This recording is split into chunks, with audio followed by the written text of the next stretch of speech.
joined us. It's now, oh yeah, we recorded, yeah. Okay. Again, let me welcome all of you on behalf of the co-organizers of the seminar, Kate Quinn and Steve Cushion. It's a great pleasure to welcome Dr. Sudhir Hazareesingh to our seminar, or now, as we must have it, webinar. As some of you know, Dr. Hazareesingh teaches politics at Balliol College, Oxford. He specializes in French intellectual and political history, especially since the Revolution. His most recent book, which we have been talking about, certainly the cover, is called Black Spartacus, The Epic Life of Toussaint Louverture. And his presentation today is indeed on Toussaint and the Haitian Revolution. And let me remind you the format, if you like. Dr. Hazareesingh will give his presentation, but there will be plenty of time for a Q&A. And I think you must all be familiar by now with the various functions, the chat function, and raising your hand, which we will then recognize. So I will pass it over to Sudhir. Thank you very much, Gad, and thank you very much for the invitation to speak to you all today on this subject about which I've just written this book. So what I'm going to do is start with just a very quick, almost kind of thumbnail description of the Haitian Revolution, which is the period in which my character, Toussaint Louverture, emerges and operates. Then I want to say something briefly about why, I mean, the Haitian Revolution is often called the modern world's only successful slave revolt. And I want to just say a word quickly about why I think that is the case. What is it that made it possible for this revolution to succeed there and not elsewhere? And then rather than talk just only about Toussaint, what I thought I would do is just pick up some of the big themes that I have addressed in the book through the person of Toussaint Louverture. Because although it is a biography, it is really a part, of course, of a much bigger story.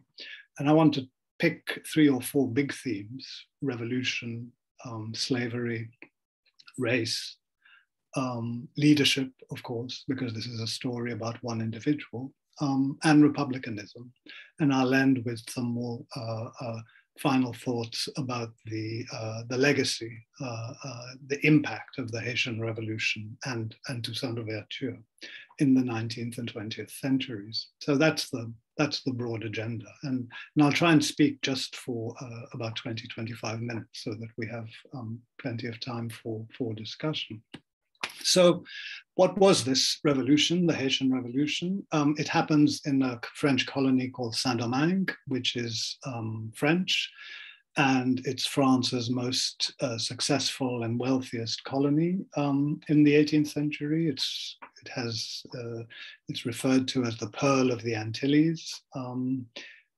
It's a colony that by the late 18th century has about 30,000 white settlers, 35,000 mixed race people, and 500,000 Black enslaved people, the majority of whom by the late 18th century had been born in Africa. And of course, being enslaved, they had no civil and political rights. So when the French Revolution happens in 1789, they quite reasonably demand to be given the same rights as are given to all other French citizens in metropolitan France. Unfortunately, the French government and indeed the local revolutionary authorities in Saint-Domingue refused to grant them any of these rights. So in 1791, the enslaved revolt, and this is the beginning of the Haitian Revolution. It's a mass uprising by the slaves, and this uprising basically forces the French to recognize their rights and grant them emancipation in 1793. And this is the prelude to the French National Assembly, the Convention, abolishing slavery in 1794. So from the mid-1790s, you have this extraordinary situation in Saint-Domingue where you have a Black revolution, which is emerging, a Black revolutionary elite, led by mostly military people. And it's from this group of people that this figure of Toussaint Louverture emerges. He becomes a general in the French Republican Army. He fights off the Spaniards, kicks them out of the western part of Hispaniola, kicks out the British after a 5-year war, and basically sets up an autonomous political system during the second half of the 1790s, which establishes commercial links with the British and with the United States. And in 1801, Louverture promulgates a constitution which declares slavery to be abolished forever, makes him governor for life, and effectively turns Saint-Domingue into a semi-independent or autonomous entity. Toussaint didn't want independence. I mean, this is something we can talk about. He wanted to remain within the French Empire, but he wanted Saint-Domingue to be able to make its own political and economic decisions. Unfortunately for him, by now, Napoleon Bonaparte has emerged and become the ruler of France from the end of 1799. And the two men don't see eye to eye, and the clash between them results in the dispatch of a French military expedition, basically to overthrow Louverture in 1802. And that is the beginning of the final phase, if you like, of the Haitian Revolution, because it turns into a war of national liberation by the people of Saint-Domingue against the French, who are effectively coming back to re-enslave them. Louverture himself is captured and taken to France, where he dies the following year. But Louverture's successors, led by Dessalines and Pétion, defeat the French militarily. And in 1804, the newly independent state of Haiti is born. And this is the world's first Black independent post-colonial state. So that, in a nutshell, is the whole story. This is the story, the background against which we see Louverture operating. And I'll say a little bit more about him personally a little later, but I think it's very important to get a sense of this general context, which is the context of the Haitian Revolution. So as I said when I started, one of the immediate questions one is wanting to ask is how and why did this revolt succeed? I mean, we now know, especially over the past 10, 15 years, we now know that slave revolts were not the exception, they were the rule, right? In almost every part of the Atlantic where there were sizable communities of enslaved people, they revolted. And these revolts start a long time, even prior to the 18th century.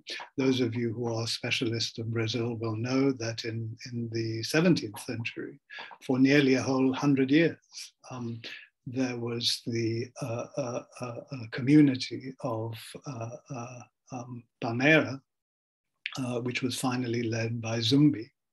And you know, from that moment onwards, you had significant slave revolts, but none of them, I mean, even though in Palmeiras it lasted for nearly 100 years, eventually it was defeated by the Portuguese.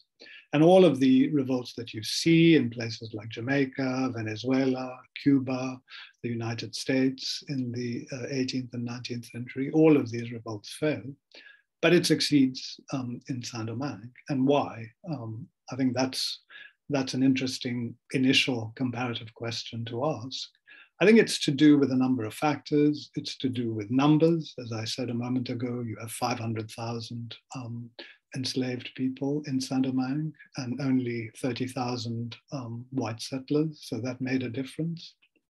I think ideology really mattered as well, because the ideologies of resistance were numerous. It wasn't just one set of ideas, and this is a point I'll come back to later. But it was a combination of external and local traditions of resistance. Thirdly, and this is also something that we're discovering more and more about as the research, particularly research by African historians of Africa, is coming to light.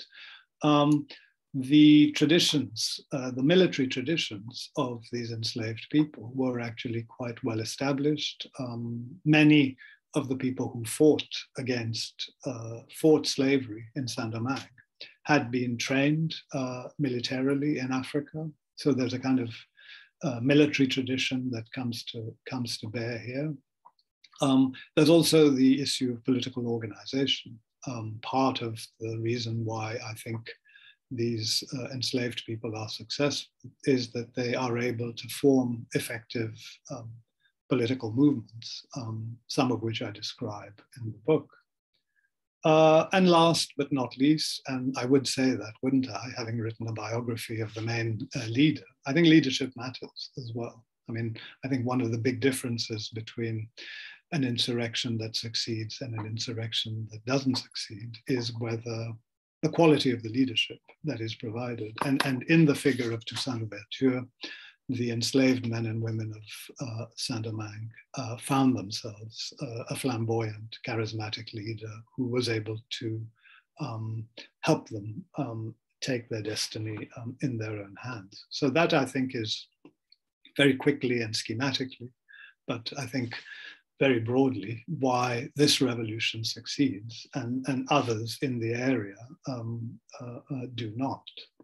Now, let me pick on some of the big themes that come out of this revolution. Why is it something important and interesting, a revolution that we should take seriously? I think I'd like to start there with just this idea of the age of revolution, which we very often associate with this period, you know, the late 18th, early 19th century. And of course, for a long time, we associate the age of revolution with the French and the American revolutions. Insofar as the Haitian Revolution was talked about until relatively recently, it was talked about as a kind of junior, a kind of minor cousin that you have to mention. I mean, there are classic textbooks that I won't cite by name, where Haiti is literally a footnote.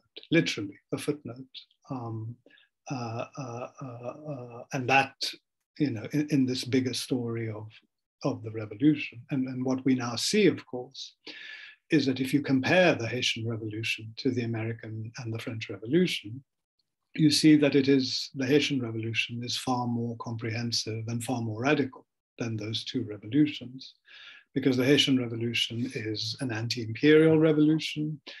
It's a democratic revolution. It is essentially a mass uprising by the people as a whole, certainly in those final phases of the War of Liberation. It's a Republican revolution. It's a racial revolution. This is a point I'll come back to. And of course, as I've mentioned already, it's a revolution that ends in a war of national liberation. In effect, it's a whole people who rise up and take control of their destiny. So I think that the comprehensive nature of this revolution, in which Toussaint Louverture is such an important figure, is something that we should interrogate. Secondly, this is, of course, about slavery. It's a story about slavery. Indeed, one of the things that I realized as I wrote this book is that it's actually about slavery on both sides. You know, obviously, it's a story about slavery in the sense that it is the unifying feature of the Haitian Revolution, right? The insurrection of 1791 is a revolt by the enslaved. But it's also the case that Toussaint Louverture's strategic objectives throughout the 1790s and early 1800s is to not only emancipate his people, but to protect them from re-enslavement. That is one of his guiding strategic objectives. And the War of 1802-1804 is a war about slavery. This is what united the people of Saint-Domingue against the French invaders. I say on both sides, because the intention of the French invaders, and it's an intention that they carried out elsewhere, of course, in the French Caribbean, was to restore slavery. So slavery is really at the heart of the story in a really central and important way. And this connects very naturally to my next point, which is that when you're talking about slavery, of course, you're talking about race, because slavery is based on a racial hierarchy. And this is where I think Louverture himself is very interesting, very original, very engaging as a figure. Because one of the things that I explore in the book is his political philosophy on the question of race. And what I found constantly in his speeches, in his writings, even in his letters, is that he talks constantly about this notion of brotherhood, frère. He uses the word frère a lot, sometimes fraternité, but frère. He's not really a person who deals very much with abstractions. So he talks the language, concrete language. He talks about brothers, and fraternity for him, brotherhood means two distinct but related things. It means, on the one hand, forging Black unity, which is one of his absolutely cardinal principles, and Black unity between the native Black people of Saint-Domingue and the African-born people of Saint-Domingue, but also a unity across the racial divides. And of course, in Saint-Domingue, you have three big communities, whites, mixed-race people, and Black people. And Toussaint's idea of fraternity is to bring these groups together.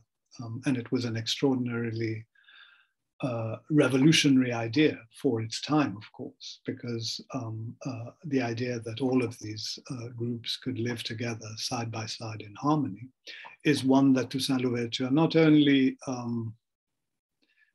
theorized, but put into practice. I think one of the amazing things that you see, if you are able to take yourself to Saint-Domingue in 1800 and 1801, in those final years, is that Toussaint has built effectively what I would call a multiracial republic, right? And that is very striking in that respect. And this is where his leadership really comes to the fore. This is a book where, of course, revolutions are not led by one person. They are a mass movement. And indeed, scholars who have worked on the mass movement side of the Haitian Revolution have done a lot of wonderful work on it. But my brief, as it were, was really to focus on the contribution of Louverture. And slightly with my tongue in cheek, I call him the first Black superhero of modern times. He's a superhero because he's a warrior, he's a founding father, he's a philosopher, he's a liberator, and he's a nation builder. Although he wasn't there to witness the birth of Haiti, all the principles that he espoused were, well, almost all the principles that he espoused were principles that were then put into practice after 1804. And what is very striking when you look at the social base of Louverture is this extraordinarily broad coalition of people who support him. He's massively supported by the settlers, right? They revere him, they idolize him. But also, of course, the former slaves who regard him as their champion, and everything pretty much in between. And this advocacy of reconciliation, this advocacy of national unity, has very strong echoes, although it's a bit anachronistic to jump so far ahead in time. But he does often remind me of Mandela and post-apartheid South Africa, where there were a number of political choices that could have been made. But of course, once you've decided that you want to keep everybody inside you, including the former white settlers, there are then consequences, political and economic consequences that follow. And this is a point that still raises quite a lot of controversy now, and I'd be very happy to discuss it further if you're interested. But he does strike me as what you would expect a leader to be, someone with a clear vision. I mean, you may agree or disagree with it, of course, that's a separate point, but he had a very clear vision of what he wanted Saint-Domingue to become, and he put it very largely into practice. Finally, the theme that I think emerges and that I discuss throughout the book, which is very interesting and original, is the theme of republicanism. Now, of course, this is a big theme when you're thinking about the history of the Age of Revolution, and indeed the history of Latin America during this period. I think here what I try to do in the book is show that Louverture isn't just an imitative son of the Enlightenment, as he's very often portrayed, including by C.L.R. James in his wonderful biography of Toussaint Louverture, The Black Jacobins. But you see with that title already, Black Jacobins, that C.L.R. James really sees the Haitian revolutionaries as revolutionaries who are operating according to French principles in the Caribbean. But I think what emerges when you look at Louverture is, and his associates, is really the breadth and the sheer range of influences that go into making the Haitian Revolution. You see it in the religious, scientific, and military traditions of African people, people of African descent. You see it in the varied belief systems of 18th century Saint-Domingue, including Catholicism, and of course Vodou, the Vodou religion, which is also there. And you see it in elements of the radical Enlightenment, ideas about emancipation and equality. It's a sort of Creole republicanism, as I call it in the book, but a republicanism that doesn't really take France as its point of origin. And that's the main point I want to make. I think we make a kind of category error if we think of the Enlightenment and the French Revolution as sort of triggering the Haitian Revolution. I think it's really the wrong way to look at this story. This is a story which starts with the resistance of the enslaved people themselves, the traditions of resistance that they bring with them, right across the 18th century, including with remarkable figures like Macandal in the mid-18th century. And the Haitian Revolution is really a culmination of all of those traditions of resistance. So that's the kind of last sort of major point that I wanted to flag when we think about this revolution, the original form of republicanism that it was able to bring about. So that, in a nutshell, is this story. And of course, it doesn't end in 1804 because we have the afterlife of the Haitian Revolution, about which, quite honestly, I could have written a whole other book because it's a story that, in a sense, gets a new lease of life. It gets it with the help that the Haitians give to Bolivar. It gets it with the extraordinary influence of the Haitian Revolution among African Americans. It gets it on the impact of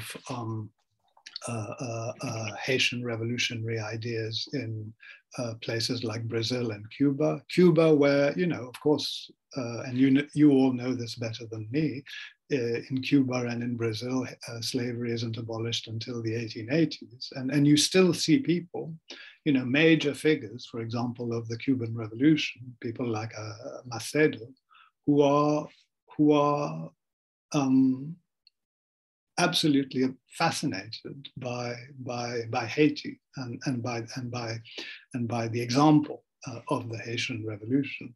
So this is a story that continues right across the Atlantic world in the 19th century, and even further when we're talking about the anti-colonial and anti-imperial struggles of the 20th, Louverture and the Haitian people are still there with us. So on that note, thank you very much, and I hand back to you, Gad.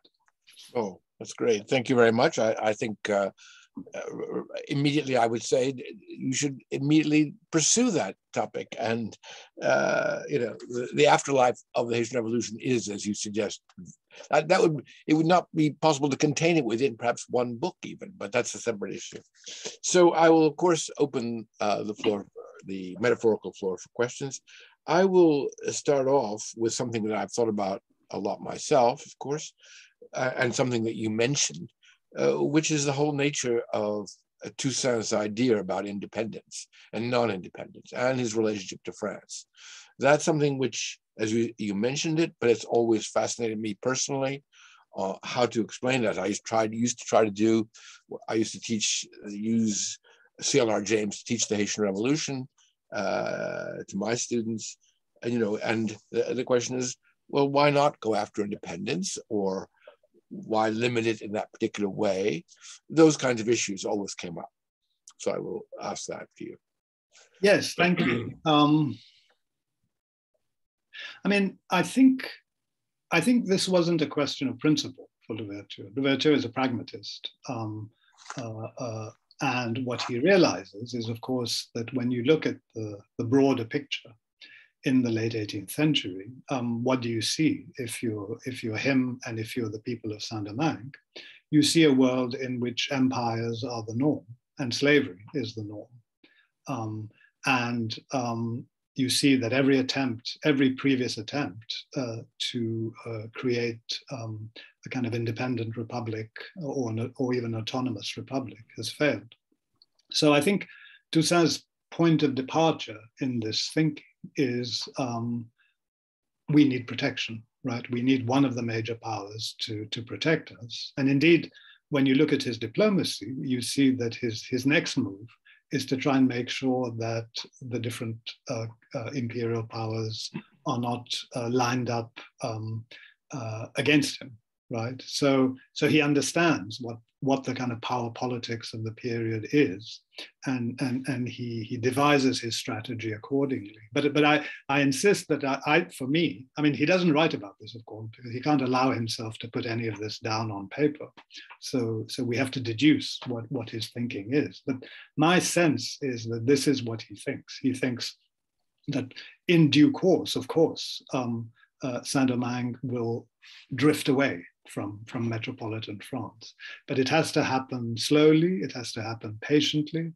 So that's one part of the answer. The other part of the answer is, of course, to do with what's happening in France. And we often forget that this is perhaps the most turbulent period in 18th century French history. And therefore, and I think it's a question which isn't asked often enough. Which France should Saint-Domingue remain loyal to? Of course, if you ask Louverture, should France remain loyal to the French Revolution? His answer was absolutely unwaveringly yes, and he didn't budge on that.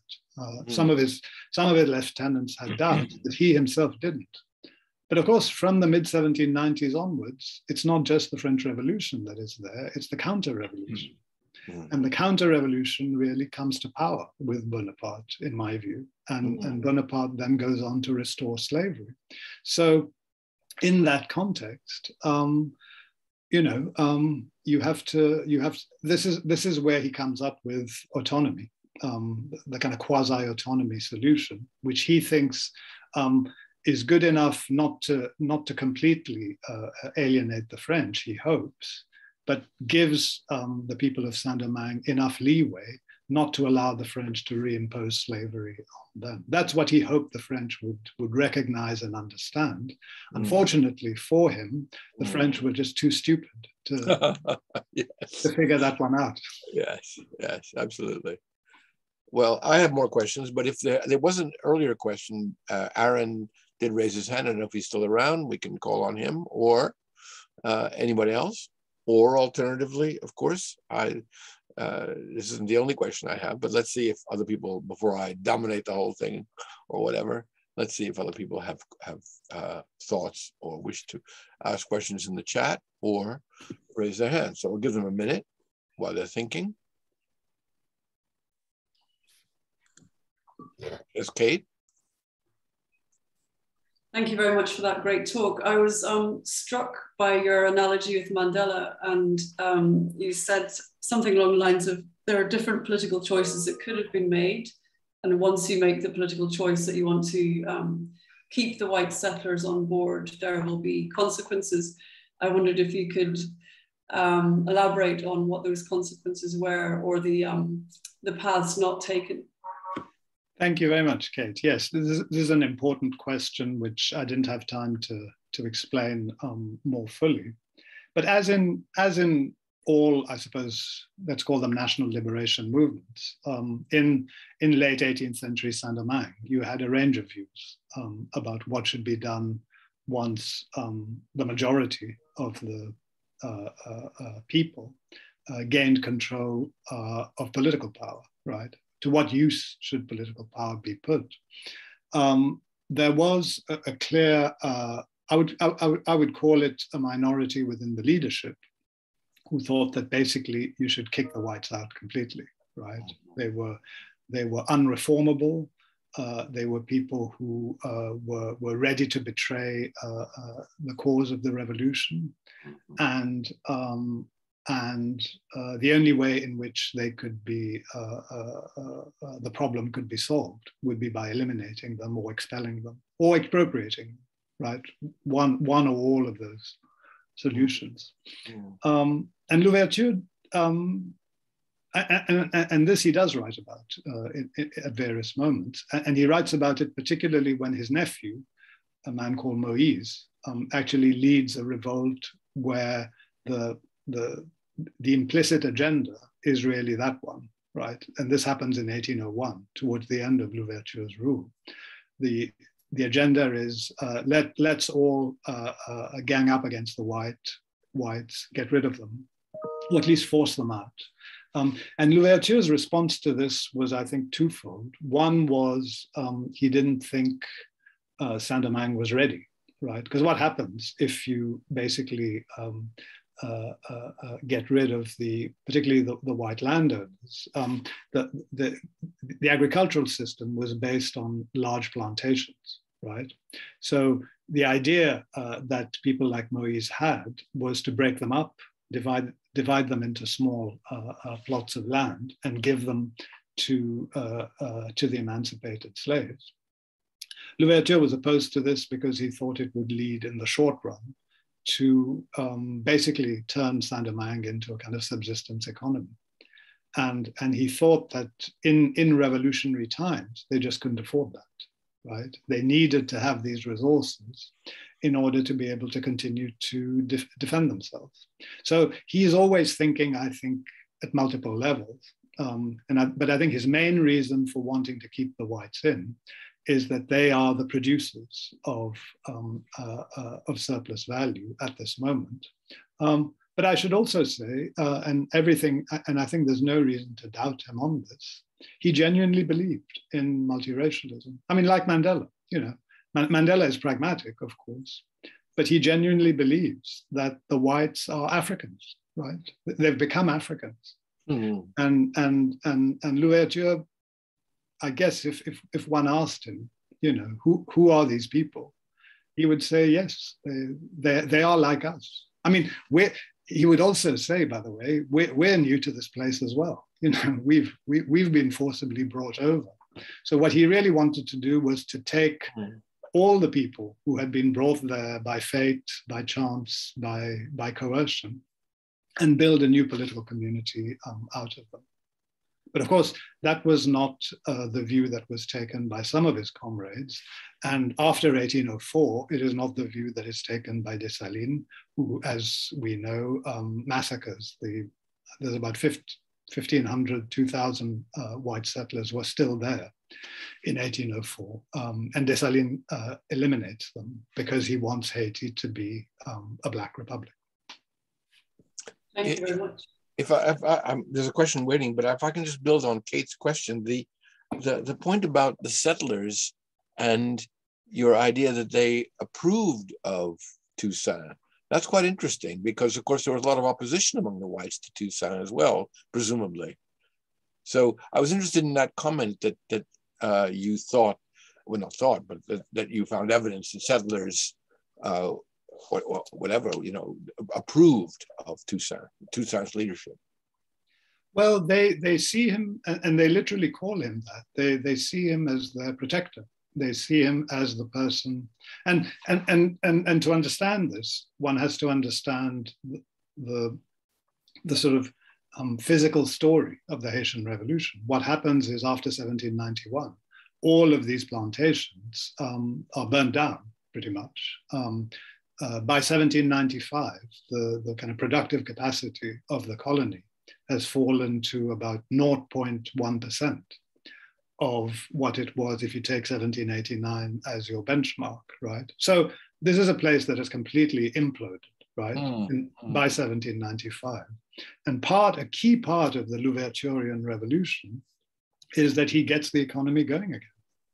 And he basically tells the white settlers that here's the deal.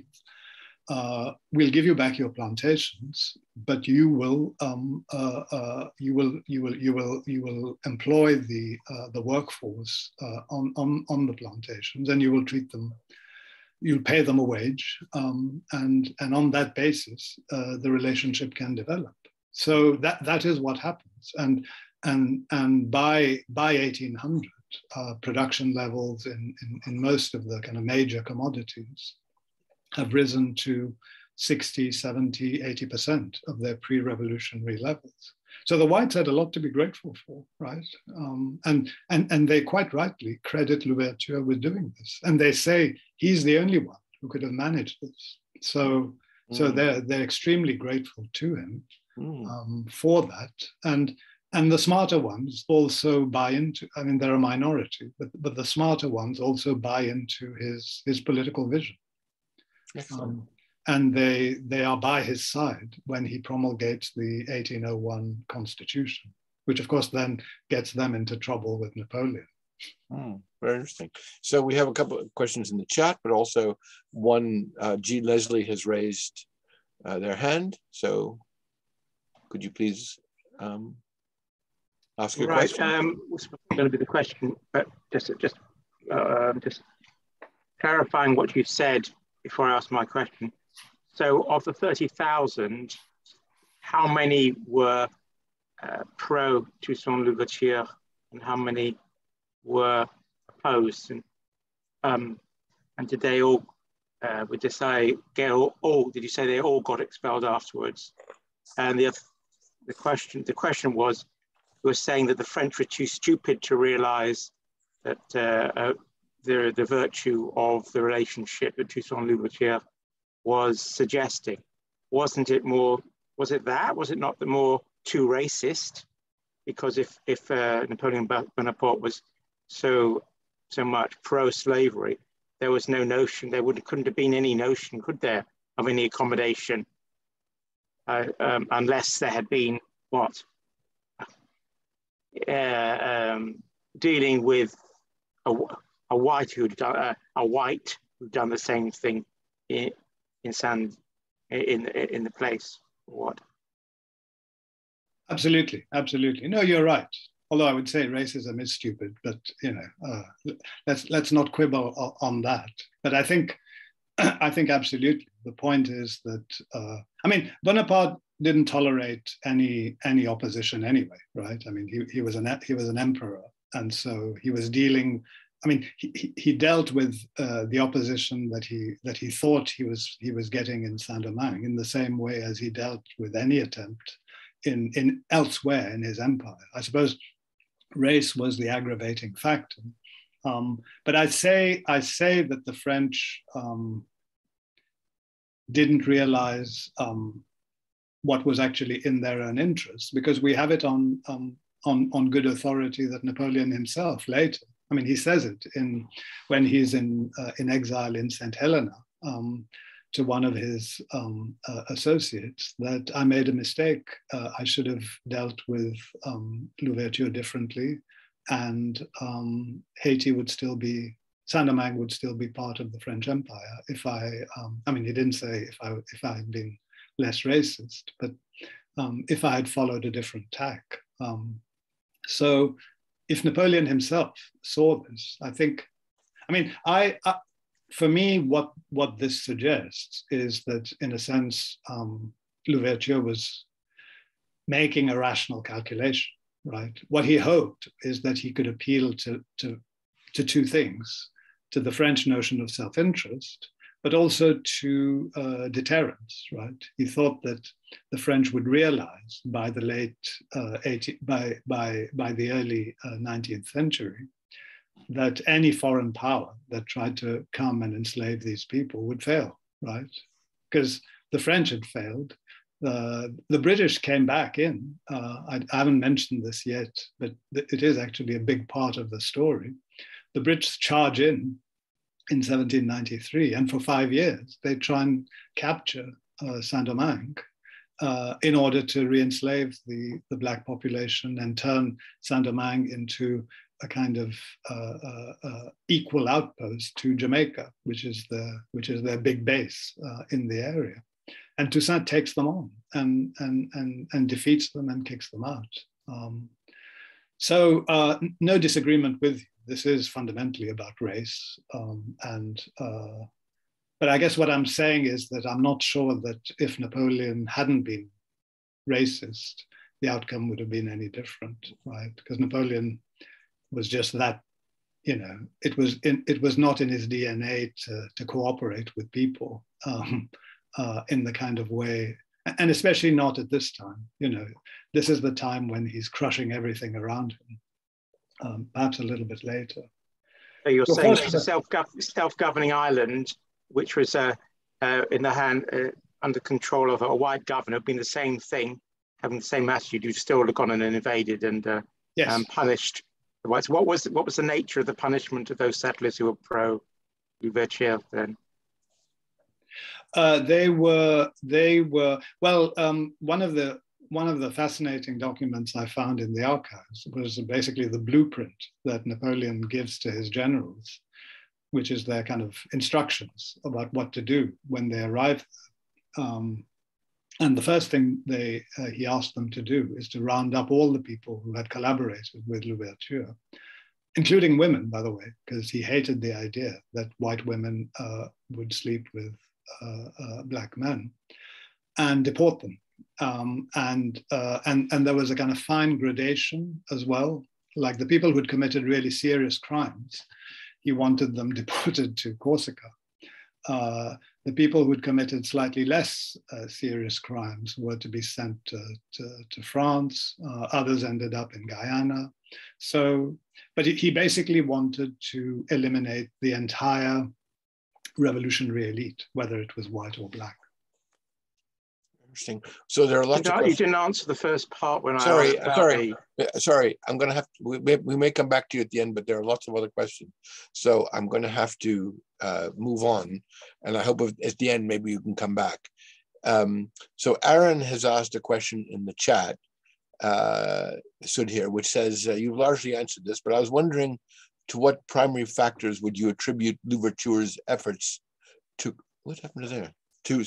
To curtail reprisals against whites? Well, more or less the same.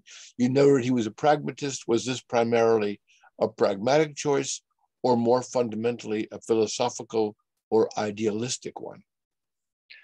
Well, the one thing I would add to what I've already said is that he's a deeply Christian man, and this isn't rhetoric. He's brought up as a Catholic, and he often quotes bits of the Bible that talk about forgiveness and reconciliation. So I think it's genuine as far as he's concerned. Okay. John, do you want to ask your question?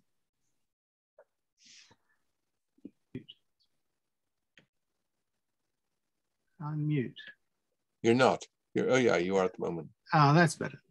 Yes, well, my interest is more in terms of cultural dissemination, because it's quite evident from the revolution, the start of the revolution, when you have routes via Jamaica, which end up with people's going to New Orleans, and some of them are going up to Boston. And of course, you have people dispersing in the other direction, and you have this extraordinary artistic theatrical tradition in the cat. And so I'm just wondering how you see that fits into the pattern that you're describing. Thank you. Yes, well, this is a transnational phenomenon, very clearly. And I learned a lot from Julius Scott's book, The Common Wind, which, I mean, has been around for a long time. And a select few people were able to read it. But now, thankfully, Verso have done the decent thing and published it.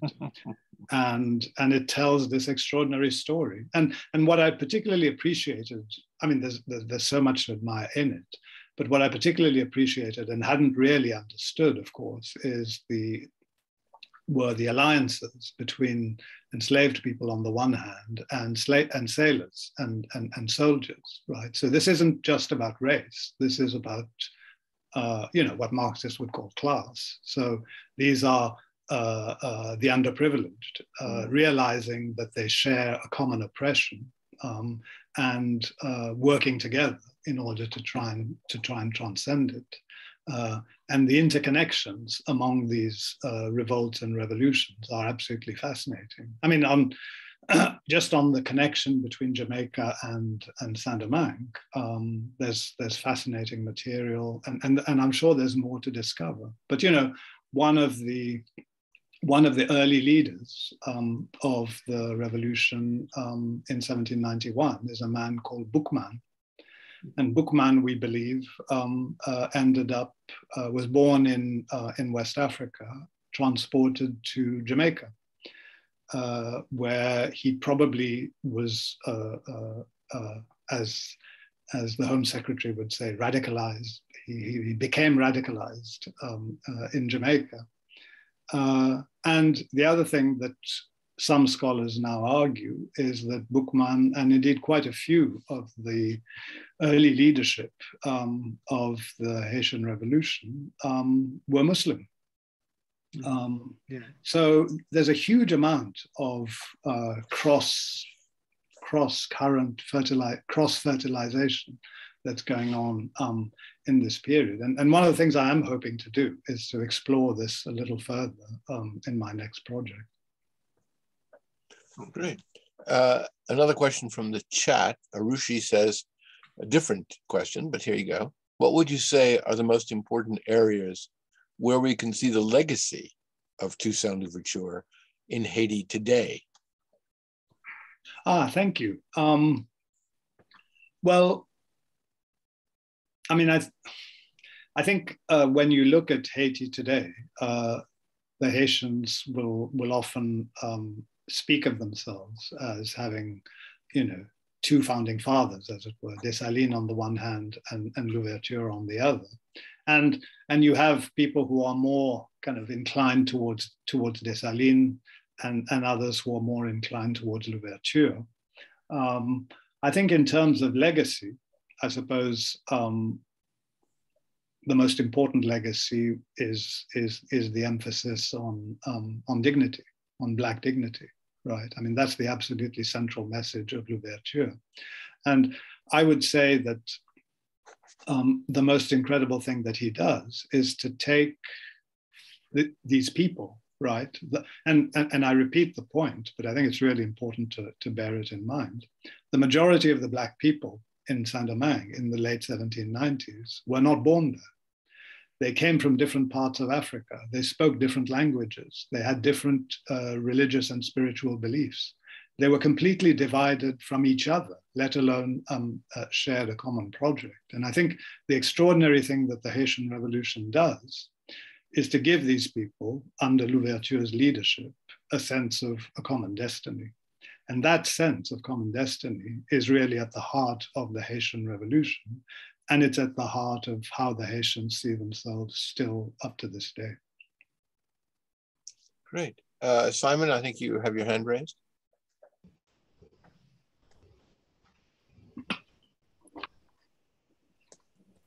Yes, I want to ask about Toussaint's capture, because I always found it very perplexing that a man who, given his history of you know, being able to escape from the most impossible situations, make himself invisible,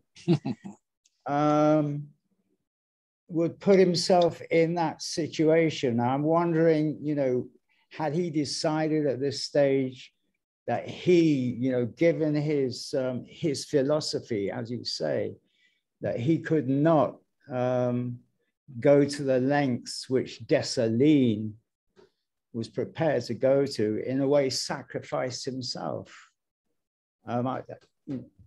Thank you.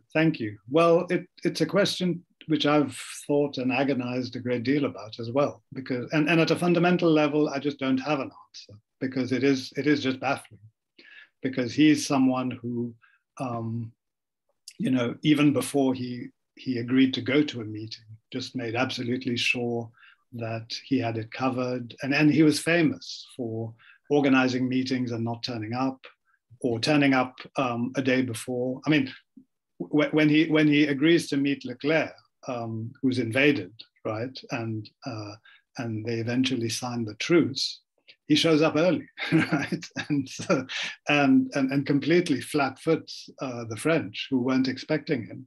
Right. So there is a fundamental mystery about how and why he gets captured.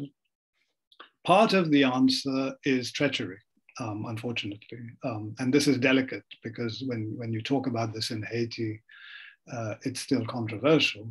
But it does appear to me, and some of the evidence that I saw in the French archives suggests that Dessalines had a hand in at least looking the other way.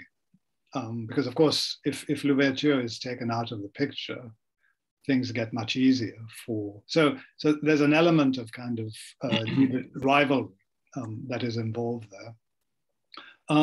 Toussaint, Toussaint wasn't perfect, like all revolutionary leaders, and he did, particularly like all charismatic revolutionary leaders, sometimes feel that he was irreplaceable. And maybe, just maybe, by 1802, he thought that the French had realized that he was the only person who could solve this problem for them. So he thought they wouldn't touch him. Maybe. But I think your alternative is just as plausible, namely that he realized that actually his game was up, right? The game that he had tried to play out, and that it was now time to get down to real business. That's great. Going to the chat, Stephanie has a question, and really it's related to that, actually. She wonders if you have thoughts about Dessalines' growing political importance as a founding father of Haiti, inside and outside of Haiti, less conciliatory, more radical, someone who'd been enslaved at the time of Bois-Cayman, as opposed to Toussaint, etc. Yes, well, I mean, the Haitian Revolution becomes more and more radical over time, and the kind of conciliatory tactics. It takes two to tango, and of course, you can't have a conciliatory approach to people who are coming to enslave you. So Dessalines, and Dessalines, to be fair to him, he's giving speeches already in 1799, saying the French are going to come. Dessalines gives a famous speech in 1799 where he says there are two things that remain for us to do. One is to take full control of Hispaniola, which we will do soon, right? And this was just a year before they went in and kicked the Spaniards out of Saint-Domingue. And then he says the second thing we have to do is await the French and take them out. So he knew, or he thought he knew, by 1800, late 1799, early 1800, that the French were coming. And I think Louverture knew it as well. He was just trying to appeal to their better judgment, as it were, and stop them from deterring them from coming. But yes, Dessalines represents the radical solution. And that's why the Haitian people, up to this day, still idolize him, right? I mean, he is the one who saved them from re-enslavement. So Jared has a question I think is related to that. He thanks you for the talk, but was Louverture himself satisfied with the border? I assume that the border is the border you were just talking about, but that's not absolutely clear. Well, Hispaniola is divided into two. So the western part, the western third is Saint-Domingue and then Haiti. And then the eastern part, the eastern 2/3 is Saint-Domingue, which is under Spanish control. And according to the 1795 treaty, Treaty of Vodou, the Spaniards agreed to relinquish Saint-Domingue and hand it over to the French. But that didn't happen. For various reasons. And of course, by the late 1790s, the French don't want that transfer to take place because they don't want Toussaint to become even more powerful. So they're against it. The Spaniards are against it. Everyone is against it. But Louverture goes ahead and does it anyway. And in March 1801, he unifies the island of Hispaniola. Very good. Steve, you had a question? Yes, a couple of things. There's the, I've just read Nicholas Freitman's book, The Bloody Flag, A History of Mutiny in the period. And he talks quite a lot about the racism of the Petit Blanc, the poor whites. And I wonder sort of how much of a factor that is in this. That's one thing. And secondly, when you were talking about class, it reminded me that C.L.R. James, and I've dug it out, said that, speaking of the enslaved, said that they were closer to a modern proletariat than any group of workers in existence at the time. Now, I can quite understand why the French Revolution, the English Revolution were what Marxists would refer to as a bourgeois revolution because they were led by the bourgeoisie.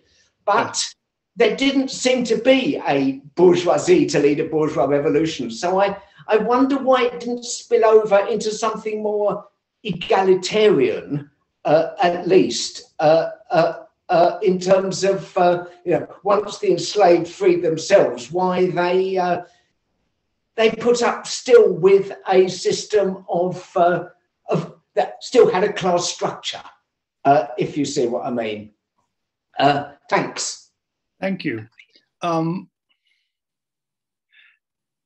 I think there were traditions of egalitarianism that were present in the Haitian Revolution. It's a very big tent. It's a very broad church, and there are those elements, and some of them were associated with the plans or the aspirations to kind of get rid of the whites. But I think basically race trumps class when it comes to the way people are thinking during this period. And most of the politics, most of the political divisions are political divisions that crystallize around racial identity. And this is where I think Louverture's revolutionary project takes shape, because he's trying to kind of cut across those divisions and build something that would look quite a lot like a bourgeois revolution, because it would be the educated elites and the military elites who would form an alliance in order to govern Saint-Domingue in the best interests of the people. It's quite a kind of bourgeois revolution type setup. Great.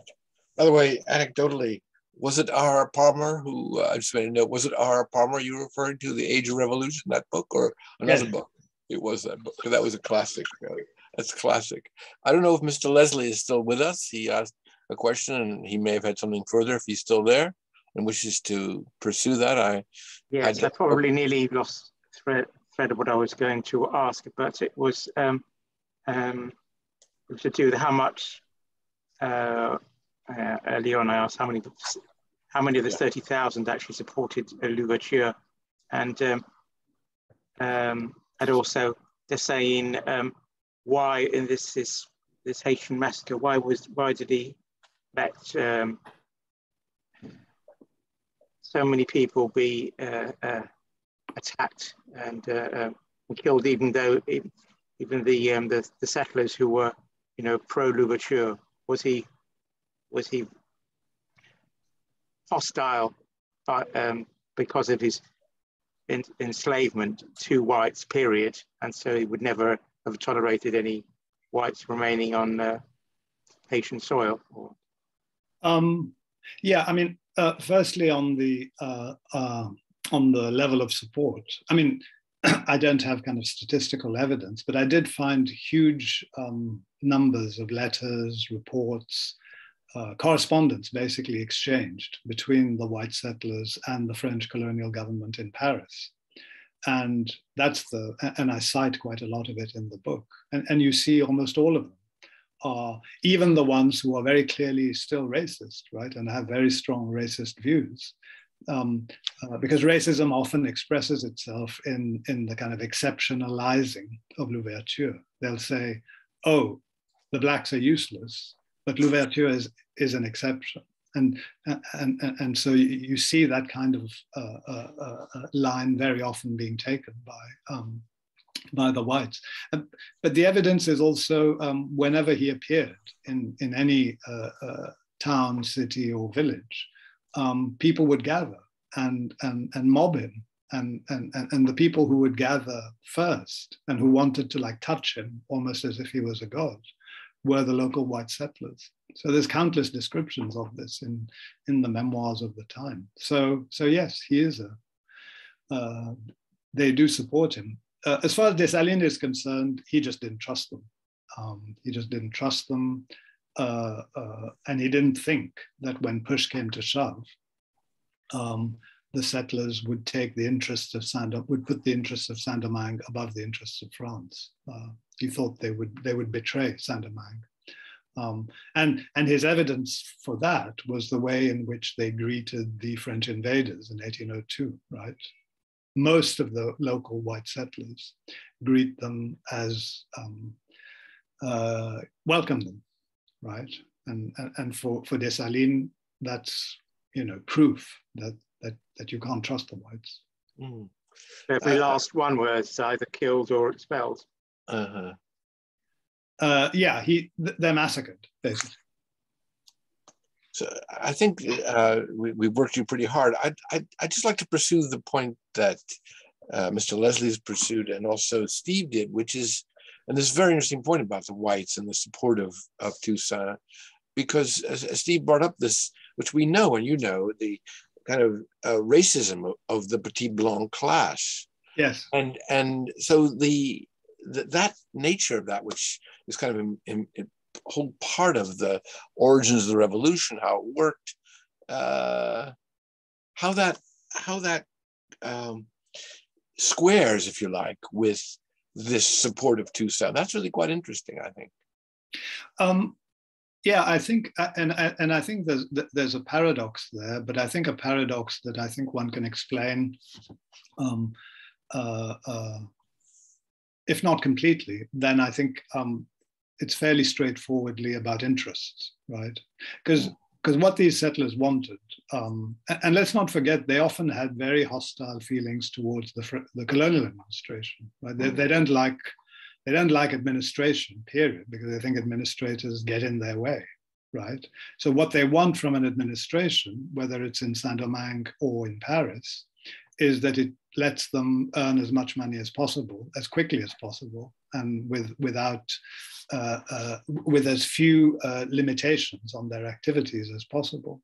And if someone is willing to give them that, whether he's white or black, they don't care. They literally don't care. Right? They're there to make money and make a lot of it quickly so that they can go back to France. And let's face it, that's what Louverture was offering them. And offering it to them in a completely unexpected way, because in 1793 and 1794, that just looked impossible.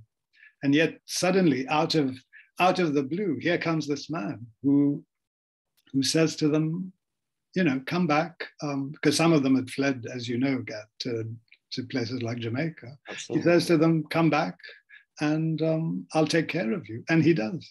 No wonder they thought he was their savior. Yeah, very interesting. So let's open it as a final question to Raphael. Thanks, Gerd. Just this question of Creole republicanism, I find very interesting. Do you mean that in a way he and the other Haitian revolutionaries creolized sort of the rights of man, included Black enslaved people, which in some ways the colorblind republic until now doesn't fully include, or is there also other influences like Afro-Caribbean influences in this Creole republicanism?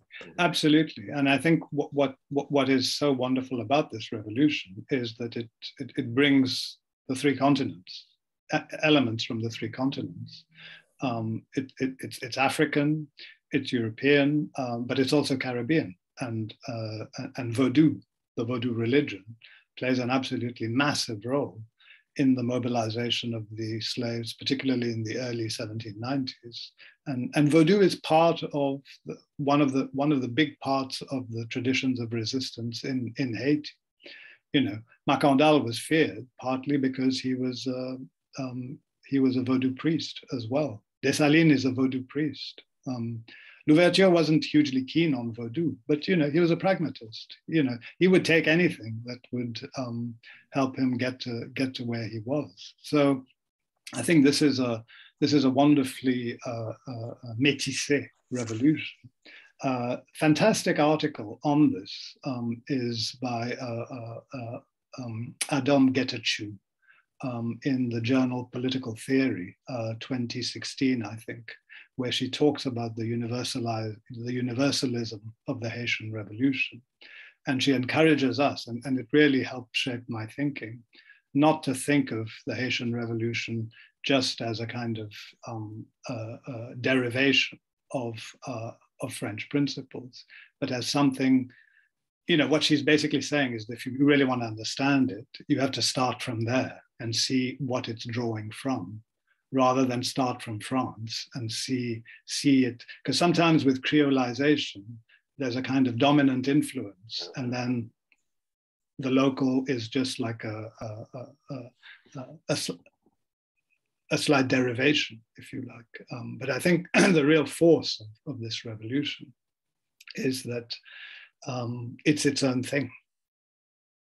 Excellent. Very good. Thank you very much. I think R. Palmer would really be turning in his grave to hear all this. Before I thank you for this excellent presentation, I just want to mention, it's in the chat, that our next seminar is actually in 3 weeks on the 9th of March. Kessa with John, who was at least at some point with us, talking about labor rebellions of the Francophone Caribbean. But Sudhir, I think that was really excellent. We have worked you pretty hard. I mean, of course, I had many more questions because I've been thinking about this for a long time, but I think you've answered a lot of them, and you've also raised some really interesting and new perspectives in the way that you've approached this. So thank you very much. I hope you will, I think we have to do 2 other hands, but I think we have to conclude, and very grateful to you, and I hope that you'll return when you have done some more work on a related topic, but very grateful to you for this. Thank you very much. So, thank you all. Really, really great. Thank you. Bye.